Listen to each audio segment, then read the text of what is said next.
Ella bat Naomi, Shmuel ben Rachel, Zora Solika bat Sultana, Kuika bat Lola Yakuta, Liora bat Yehudit Aziza, Nava bat Rachel, Bracha ve'atzlacha, Hervé. Olivier, c'est bon, ça va, tu es bien installé, t'es au chaud, il fait froid, il paraît dehors. Il paraît qu'il fait froid dehors.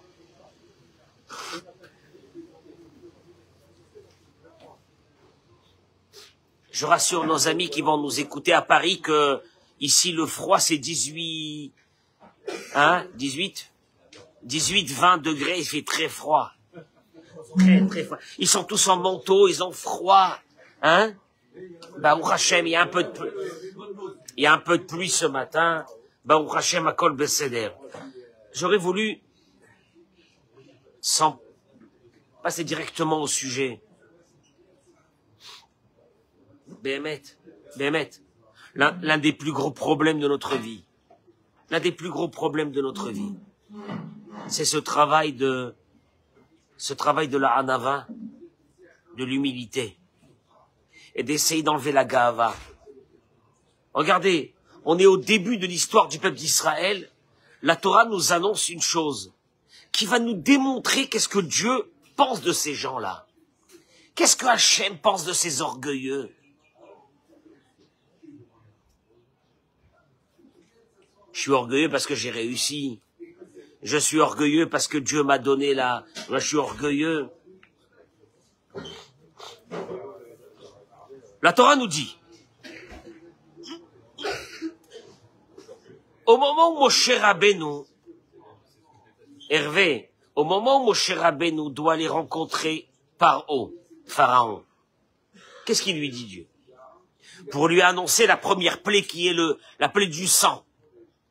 Regardez les mots. Il lui dit,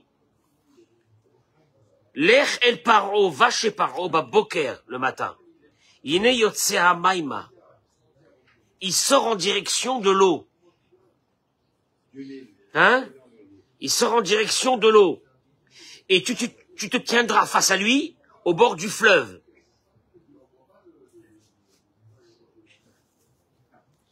En deux mots, qu'est-ce que tu comprends? Il lui dit, tu sais que Pharaon va tous les matins au Nil. Va le voir au Nil, et là-bas, tu vas faire devant lui cette première action extraordinaire de rendre l'eau du sang. On pense que c'est que le Nil qui va être touché. Oui, mais attends. Pourquoi il va au Nil tous les matins? Rachi. Lin Kavav. Rachi dit pour faire ses besoins. Shaya ose atzmo Eloha. Énorme.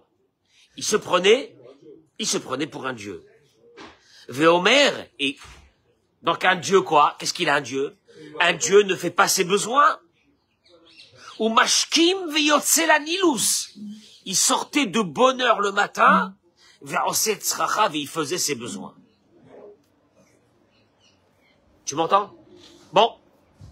Apparemment, qu'est-ce que tu comprends, toi? Que Dieu lui dit, comme il va sortir au Nil obligatoirement, c'est l'endroit du rendez-vous. Moi, j'ai toujours compris comme ça. Oui, c'est-à-dire, il sort parce qu'il fait ses besoins, parce qu'il se prend pour un dieu, il se met là-bas, mais c'est-à-dire, alors ça veut dire quoi? Ça veut dire que c'est l'endroit du rendez-vous. Vient là de nos grands maîtres, le Rav Matatiaou Salomon. Le Rav Matatiaou Salomon a été mon maître. Quand j'ai étudié à Gateshead, en Angleterre, tout en haut de l'Angleterre, il y a une ville qui s'appelle Newcastle. À côté de cette ville qui s'appelle Newcastle, il y a une yeshiva, une très grande yeshiva, majestueuse. Dans les années 80, j'avais étudié là-bas. Le Rav Matatiaou Salomon, après, est devenu le directeur toranique de la plus grande yeshiva du monde, qui est la yeshiva qui se trouve à Lakeville, dans le New Jersey. Et hier soir, quand je suis parti chercher son chidouche, je me suis posé une question. C'est pas que je me suis posé une question, je sais qu'il est décédé il y a 1 an. Je savais pas quand. J'ai cherché. C'est aujourd'hui. Le Kavbet Tevet.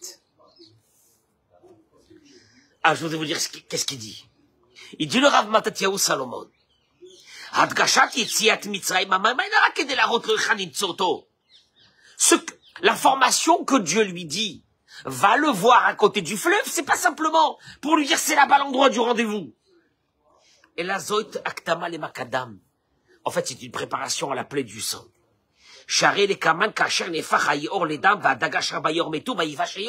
Car nous savons que cette plaie du sang va faire que quoi?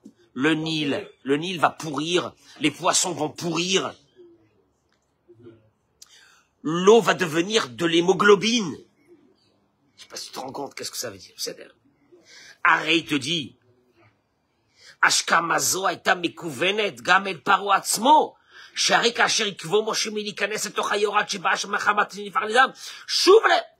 te dit, parce qu'en vérité, c'est pas simplement l'endroit du rendez-vous. Il est Mechadesh le Rav Matatyahu Salomon. C'est qu'à partir de ce moment, le toilette de Pharaon se ferme. Tu connais quelqu'un qui doit rentrer aux toilettes? Et il est pressé. Et il peut pas attendre un instant. Et il sent que ça va sortir. Mais oh, écoute ce que je suis en train de te dire. Moshe prend le bâton, rend le Nil du sang. En 2 mots, le toilette de Pharaon disparaît. Et donc là, qu'est-ce qu'il a fait? Eh bien, il n'a pas pu faire ses besoins. Qu'est-ce qu'il a fait? Il est rentré chez lui. Et dans son palais, devant tous ses serviteurs, qu'est-ce qu'il a fait? Ben, il a fait ses besoins. Et alors? Eh ben, alors tout le monde a constaté que, bah oui, vu qu'il va aux toilettes, c'est plus un dieu. Et imagine-toi la puissance de ces hommes, Hervé. Il déclarait qu'il était devenu un dieu. Et il disait aux gens, la preuve que je suis un dieu, c'est que je ne vais pas faire mes besoins. Moshe Rabbeinu, Dieu lui dit, va le voir au fleuve. C'est pas va le voir au fleuve pour le rencontrer parce qu'il est là-bas tous les matins. C'est pas ça. Va lui fermer le toilette. Il est obligé de retourner, dit Rav Matatyahu Salomon, il est obligé de retourner chez lui à la maison et de faire ses besoins là-bas. En deux mots. En une matinée, cet homme qui se prenait pour un dieu et qu'il était un dieu auprès de ses sujets est redevenu quoi? Ah ouais. Il ramène ici les paroles du Rav Reuven Melamed. Le Rav Reuven Melamed. Et là, je voudrais vous dire, là, je vais arriver. Là, je vous ai raconté l'histoire. Mais je voudrais vous, c'est un ridouche énorme. C'est un ridouche énorme. La première des choses que Dieu a fait, c'est que cet homme qui se prenait pour une star, pour un dieu, mais en un instant, il a remis à sa place. Cet homme qui a mis des années à se faire passer auprès de ses sujets pour un dieu, il se retrouve en un instant un être humain tout à fait normal. Il fait ses besoins. Imagine-toi tous ces ministres qui étaient là tous les matins. Ils s'extasiaient devant cet homme-là, qui était devenu un dieu. Il partait plus aux toilettes, ça faisait des années. Et qu'est-ce que c'est beau! C'est même plus un être humain! Le Rav Reuven Melamed y rajoute. Mais écoutez-moi bien, parce que ce que je vais dire maintenant, Olivier, ce que je vais dire maintenant, c'est catastrophique. Il dit le Rav Reuven Melamed, Zecher Tzadik Livracha, mais Hanhagat Pharaon Nitbonen, de cette façon de se conduire de Pharaon, on devrait nous réfléchir. Atkama Migunot Amidot Araot. Combien le mauvais caractère, combien les midot, combien celui qui est imbu de soi, celui qui est dans une gava de soi, combien que c'est mauvais. Pourquoi? Je vous pose une vraie question. Allez, venez, on prend la cartographie de Pharaon. Un homme le plus heureux du monde. Il détient la puissance la plus grande du monde qui était l'Égypte de cette époque. Des milliers d'esclaves sont là pour lui. Moshe et Aaron viennent lui demander de libérer ses esclaves. Hein? Bon, moi qu'est-ce que je fais? Eric, j'ai pas besoin d'eux, qu'ils s'en aillent. Bah, qu'ils s'en aillent. De toute façon, mon pays est le plus riche du monde, qu'ils s'en aillent. Où est le problème? Avala emet et nakar. Mais la vérité, malheureusement, elle n'est pas là. Les tzorer ta'avat hakavot amushlemet. Shelo maspik avor etzem ashra otzar la'asod atzmo Eloah. Pas seulement qu'il est déjà l'homme le plus puissant du monde. Il a besoin de se faire passer pour un dieu.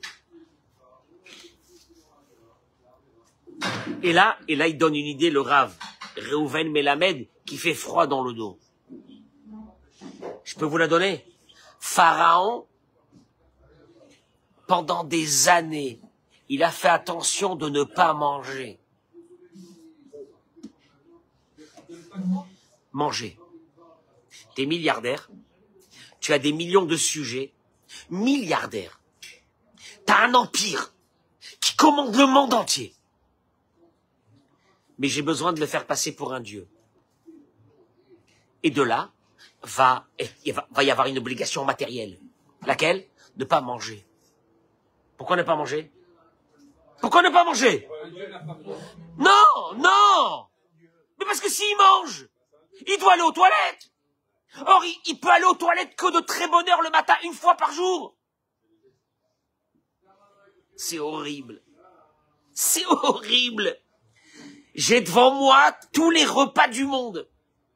Mais comme j'ai décidé, parce que j'ai un orgueil démesuré, que je suis un dieu, je ne vais plus aux toilettes. Et comme je ne vais plus aux toilettes, je ne peux plus manger. C'est-à-dire que Pharaon se limitait au minimum vital pour ne pas mourir.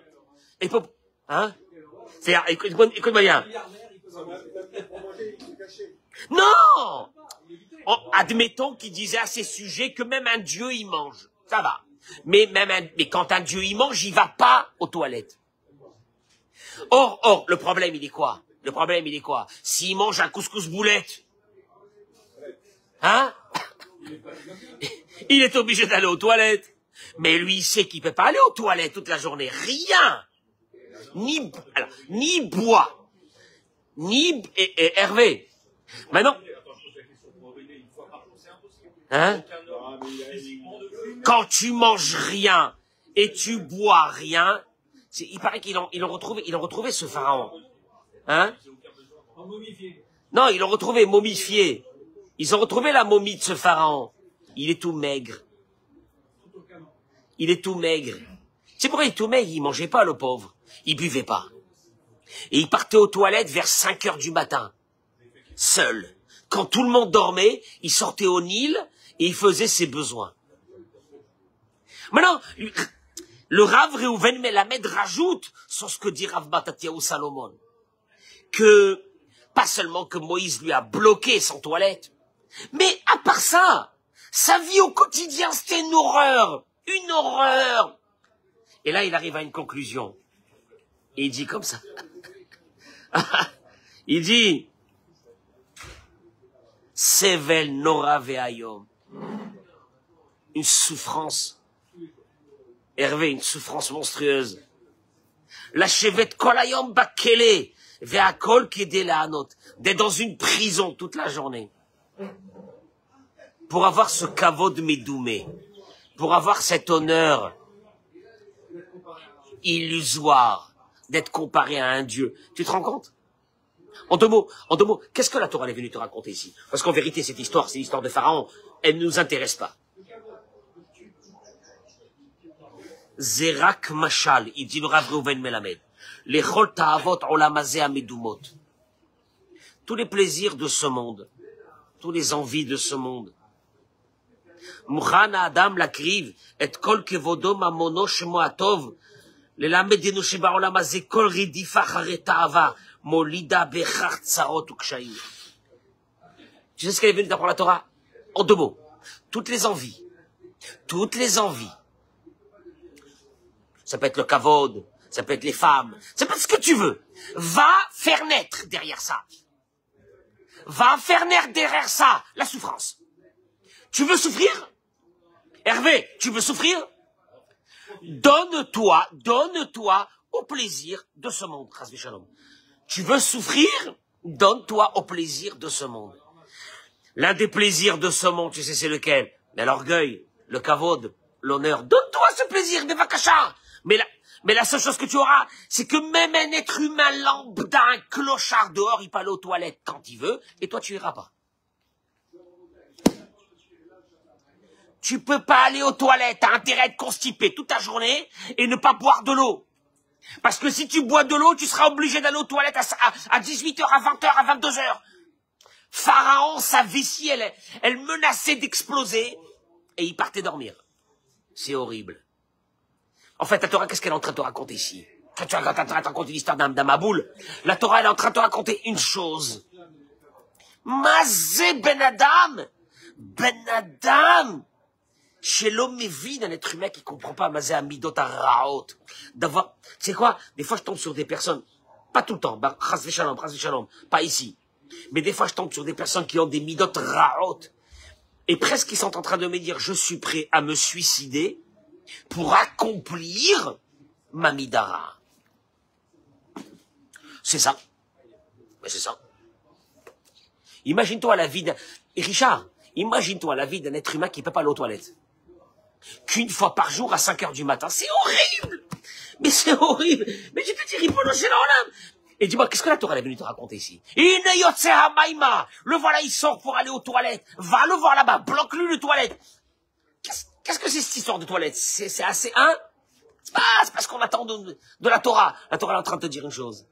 Le toilette, qui a un besoin vital, cet homme-là s'est privé de ce besoin vital pour accomplir son kavod, son orgueil, son envie. Mais encore une fois, on parle que de lui. On parle que de lui. On parle de nous. On parle de nous. Je fais très court ce matin. Parce qu'il n'y a pas de soleil. Quand il n'y a pas de soleil, j'ai pas, hein? Je sais pas pourquoi j'ai, hein? Non, je vous vois avec vos manteaux, les capuches. On dirait qu'il fait je sais pas combien. Ça me met, hein?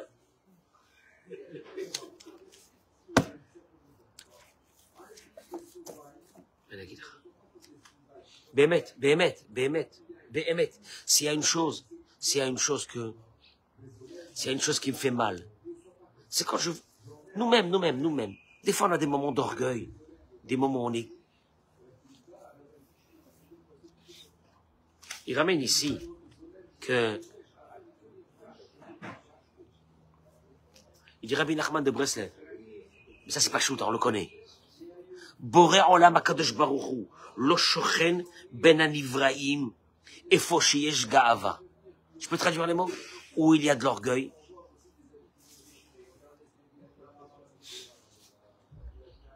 Dieu ne peut pas résider. On va le voir pourquoi.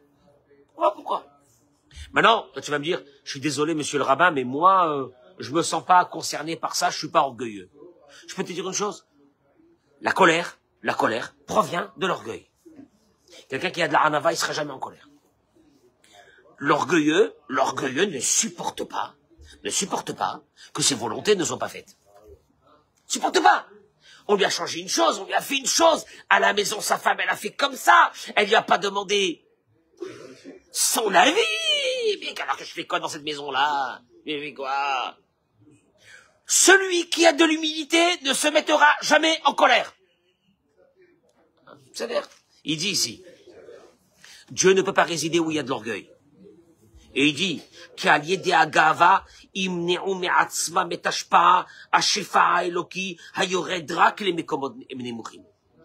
la bénédiction, Shmuel, la bénédiction, la bracha, la santé, ne descend que dans un endroit qui est très bas.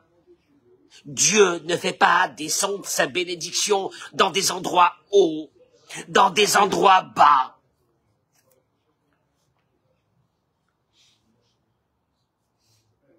La Gemara de Masechet Sota, Dafé, et ramène. Il y a un passouk dans Tehillim qui dit Gva'inaim ou Rahavlev. Celui qui est hautain, le hautain. Tu connais le hautain? Il a réussi, il a fait des affaires, il gagne beaucoup, il a beaucoup d'argent, il a des biens, mobilier, immobilier, tout ce que tu veux. Il te regarde d'en haut. C'est ce qu'il dit à Kadosh Baruch Hu sur lui.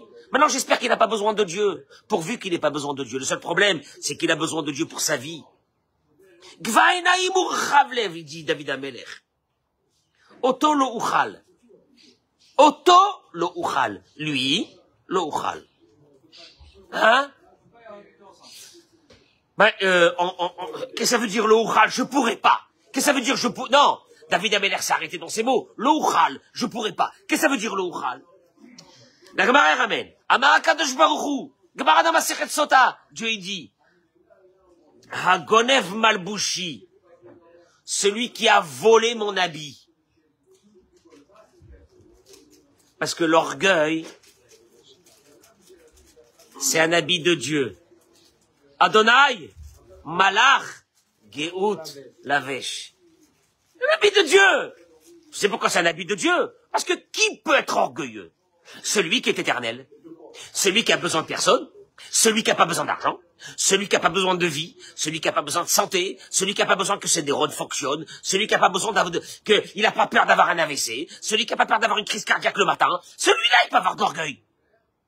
Gonev Malbouchi, il vole mon habit. Et alors la Gemara termine, elle dit, En ani vahu icholim la'amod be'olam echad. Moi et lui, on peut pas résider dans ce monde. Traduction des mots, Hervé. Akadosh Baruch dit, il y a un de nous deux qui doit partir de ce monde. Mais on le sait pertinemment que c'est pas Dieu qui partira de ce monde. Traduction des mots, Dieu dit, je vais m'occuper de lui, personnellement, pour le détruire. Maintenant, je peux te dire une chose. Jamais Akadosh Baruch Hu, il a dit ça sur quelqu'un qui a mangé du porc, Haz Shalom, ou quelqu'un qui a été Mechalel le Shabbat, ou quelqu'un qui a fait des bêtises. Est-ce que Akadosh Baruch Hu, il dit, moi et lui, on peut pas être dans ce monde? Il y a un seul que Dieu dit. Moi et lui, on peut pas être dans ce monde. C'est celui qui croit. Celui qui croit que le monde lui a souri parce que c'était un pharaon, il avait des capacités. Akadosh Baruch Hu, il dit, regarde-moi bien. Moi, mon grand kiff dans ce monde, c'est pas de frapper les gens. Mon grand kiff dans ce monde, il te dit Dieu, c'est de m'occuper de l'orgueil. Alors celui-là s'en fait une affaire personnelle. C'est Nora. Jamais Dieu, il a dit Chazvé Shalom, quelqu'un qui est Mechalel Shabbat, qui transgresse le Shabbat. Akadosh Baruch Hu, il a jamais dit, ou moi, ou lui. Je vais me le faire. Ça n'existe pas une chose pareille. Il y a un seul qu'Akadosh Baruch Hu, il dit, je vais m'occuper de lui. Le Baal Gava, l'orgueilleux, celui qui à l'intérieur de lui, il regarde les autres comme si que c'était des moins que rien, parce qu'Akadosh Baruch Hu lui a donné, et lui donne, et lui maintient ce qu'il a. Je termine par une seule chose. Une seule chose. Le Ramban, il écrit à son fils. Vous connaissez le Higueret Haramban, Shmuel, tu connais le Higueret Haramban? Higueret Haramban, c'est marqué dans, prends ton livre de prière à la fin. Tu vas le trouver Higueret Haramban aussi Higueret Haramban. Une lettre que le Ramban, le Nachmanide, a envoyée à son fils. Non. Il lui dit une chose dans cette Higueret. Regarde les mots. Regarde les mots de Torah. Regarde les mots de Dieu. V'chol adam iye gadol mimcha be'einecha. Il faut que tous les êtres humains de ce monde soient plus grands que toi. Je suis désolé, mais Ramban, je pense que je suis plus grand qu'eux. Non, mais je suis plus grand qu'eux. Mon KF, il est pas le même. Enfin, le mec, il arrive avec une Nissan, je parle de moi. Il arrive avec une Nissan, moi j'arrive avec une Mercedes à 800 000. Mais Khila, on n'a pas la même maison, je veux dire, hein, Hervé? Ah, voyons. Comment tu peux dire que l'autre, il est... Ou bien, moi j'ai terminé le chasse, il n'a pas terminé le chasse. Enfin, voyons, il s'est à peine un peu étudié la Gemara. Je peux te poser une... Mais c'est la vraie question. Non, c'est la vraie question ici. Je suis pas en train d'expliquer le Ramban. Il faut que chaque être humain soit plus grand que toi. Je suis désolé, il y a des... Comment on appelle ça? Il y a des netounim en français. Comment on dit des netounim? Il y a des... Hein? Des indications. Il y a des niveaux. Il y a des graphiques. Ça marche pas comme ça. Il y a des graphiques. Tu connais les graphiques? Hein? Mais oui, le graphique, ça dépend. Mais ça dépend. Ça dépend. Il y a un qui est comme ça, là, à 2000 balles. Mais l'autre, il est... Mais oui. Il dit le Ramban. Im chacham ou ashiru. Si Dieu t'a donné l'intelligence ou t'a donné la richesse. Non, pardon. Mechila. Autant pour moi. I chacham ou ashir. Alecha lecha bedon. Si c'est quelqu'un d'intelligent, plus intelligent que toi, ou plus riche que toi, tu dois le respecter. Imrachou. Et si c'est le contraire, Eric, et si c'est le contraire, que moi je suis plus intelligent que lui, et plus riche que lui, ben il continue le Ramban. Chashov belibecha ki ata chayav mimenu veu zakai mimcha. She'im choteu shogeg va'ata mezid. Je peux traduire les mots, c'est énorme. Si Dieu m'a donné la chorma, c'est qu'apparemment ma mission, elle est très très grande. Et l'autre, qui est moins intelligent que moi, sa mission est beaucoup moins grande. Et donc, lui, il a moins à faire dans ce monde que moi j'ai à faire. Et peut-être que lui terminera sa mission avec une perfection beaucoup plus que la mienne. Parce que Dieu, il m'a donné de l'argent. Et qu'avec cet argent, à la place d'écraser les gens, j'aurais dû m'occuper des gens. Alors que l'autre qui n'a pas d'argent, il n'a pas cette mission. Traduction des mots, il a terminé sa... Et regarde qu'est-ce qu'il te dit. Regarde ce qu'il te dit. La Gemara dans Masechet Psachim Dafnoun et ramène. Tu veux... Hervé, viens, je te raconte une histoire. Elle est connue, cette histoire. Maaseh Rav Yosef, ben Oshel Rabbi Yoshua ben Levi. Psachim Dafnoun. On raconte l'histoire de Rabbi Yosef, le fils de Rabbi Yoshua ben Levi. Chez Niftar Mina Olam.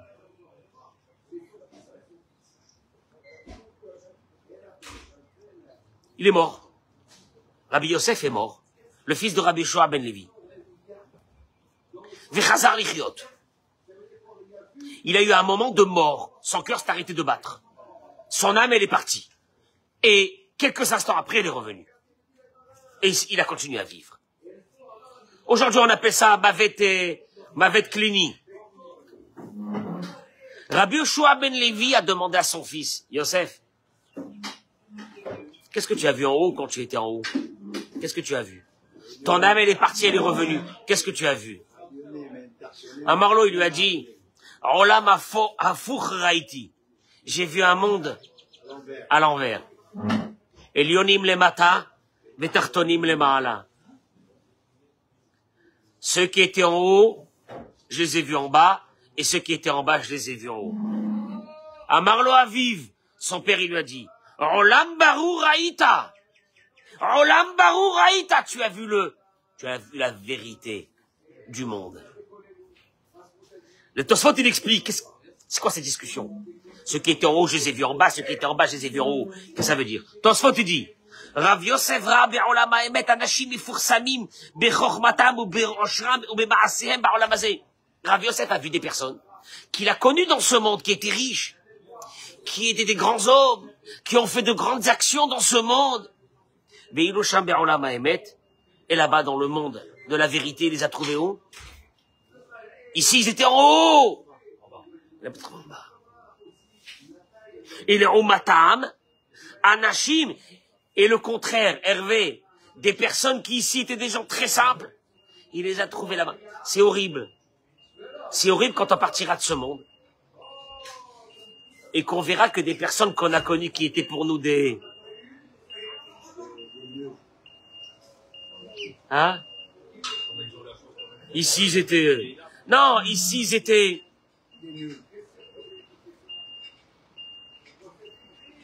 Tu arrives en Lamaba, tu les trouves dans un endroit que tu peux même pas t'approcher. Et les personnes que tu as connues ici qui étaient des... Tu arrives là-bas, tu les trouves. Maman.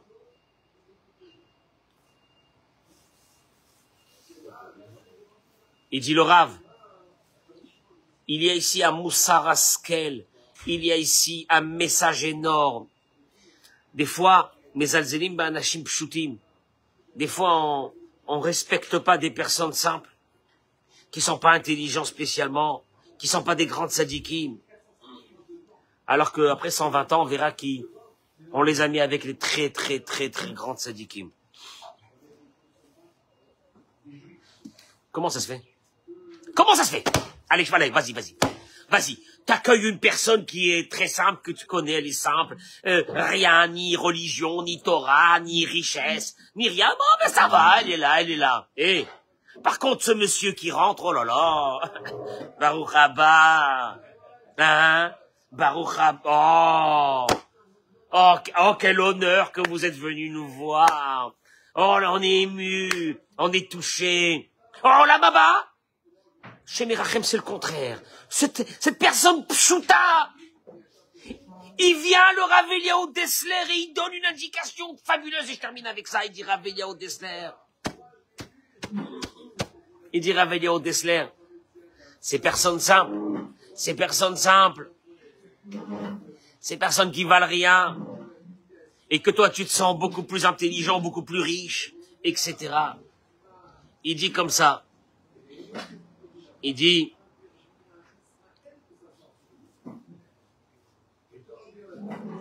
il y a des fois des personnes très simples. Je traduis les mots en 2 minutes. Il y a des fois des personnes très simples. Mais ces personnes simples, ils ont eu un parcours difficile dans ce monde. Ils ont fait une teshuva comme ils ont pu. C'était pas facile pour eux. Tu peux prendre toi le fils du plus grand tzaddik. Il passe pas les épreuves que cette personne simple la passe. Lui, il mangeait pas kasher, lui, il faisait pas Shabbat, lui, il faisait pas ça, lui, il faisait pas ça. Il a tout changé dans sa vie.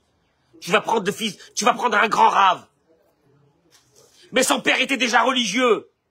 Il a vécu dans une maison de religieux. Tu crois qu'il a une difficulté de passer devant un magasin de porc et de dire je mange pas du porc? Il a jamais mangé du porc. Il a jamais vécu il a jamais vécu un Shabbat sans faire le Shabbat. Il a jamais vécu un matin sans mettre le tefillin. Il a jamais vécu. Alors toi, tu passes devant cette personne et c'est bien. Mais, en vérité.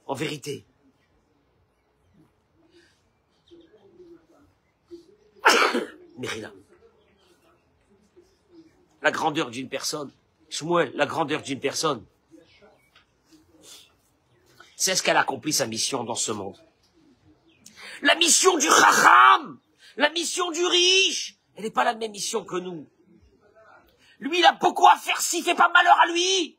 Il arrivera en haut, on le mettra en bas. On t'a donné toutes les forces. T'as rien fait, t'as pas fait ce que tu devais faire. Alors que celui qui est simple, il est simple. Il a accompli sa mission. On lui a pas donné grand chose. On lui a pas donné de l'argent. On lui a pas donné une grande tête. On lui a pas donné une famille normale. Il est dans une famille de... Imagine-toi quelqu'un qui est dans une famille de maboulim, de fous. Il n'a pas eu d'argent. Il est né avec des parents des malades mentaux. Il n'était pas intelligent. Il n'a pas été scolarisé. Il n'a pas d'argent. Pauvre type. Il a peut-être accompli sa mission très facilement. Sa mission, elle était d'être à peu près normal. Tout ce qu'il pouvait. Respecte-le. Zabaya, la Gaava, elle t'enlève cette idée du Nachmanide. Regarde toujours l'autre. Il est peut-être dans le ciel plus important que toi. Quelle réflexion. En vérité, qu'est-ce que Kadosh Baruch Hu veut de nous? Anava. Quand il a voulu s'attaquer à Paro, pourquoi il s'attaquait à Paro? Directement, il a tout cassé, il a fermé le toilette. Et la Torah elle est venue t'apprendre la vie du Baal Gava. Le Baal Gava, il lâchera jamais.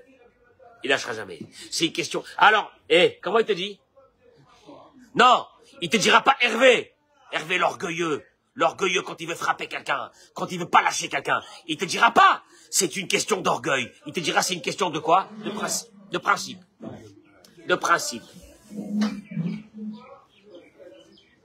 Si t'avais pas un centime, mon pote, t'aurais pas eu de principe. Donc c'est ton argent qui t'amène des principes. Orgueilleux, gaftan. Tes heures sont comptées. Attention! Tu sais quoi? Que Dieu me pardonne. C'est rare quand je rencontre des vrais orgueilleux.